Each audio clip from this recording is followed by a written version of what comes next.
கவி. நான் 8ஆம் வகுப்பில் படித்து வருகின்றேன். நாராயணன் அந்த பரந்தாமனின் திருவடிகளை அடைவதற்காக நாம் செய்யும் பாவியை வணங்கி விரதம் இருக்கும் வழிமுறைகளை ஆண்டாள் கூறும் பாடலாக திருப்பாவையின் 2ஆம் பாடல்.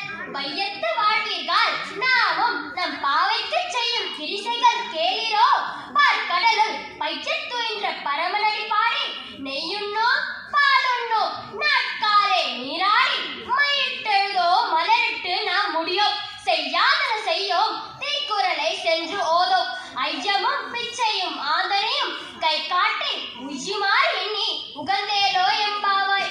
அடுத்ததாக தொடக்கமும் முடிவும் இல்லாத சோதி வடிவினன் நம் சிவபெருமானின் புகழை பாடாமல் மலர் படுக்கையை புரண்டபடி கெடுக்கும் தம் தோழி அழைக்கும் பாடலாக திருவெம்பாவையின் முதல் பாடல். ஆதியும் அந்தமும் இல்லா அருட்பெரும் சோதியை யாம் பாட கேட்டேயும் பார்த்தனங்கள் மாதே வளருதியோ வைசெவியோ நின் செவிதான், மாதேவன் வார்கழல்கள் வாழ்த்திய வாழ்த்தொழி போய் வீதிவாய் கேட்டலுமே விம்மி விம்மி மெய்மறந்து போதார் அமலின் மேல் நின்றோம் புரண்டு இங்கன் ஏதேனும் ஆகால் கிட்டந்தால் என்னே என்னே இதே என் தோழி பரிசேலோ எம்பாவாய். நன்றி. Very good.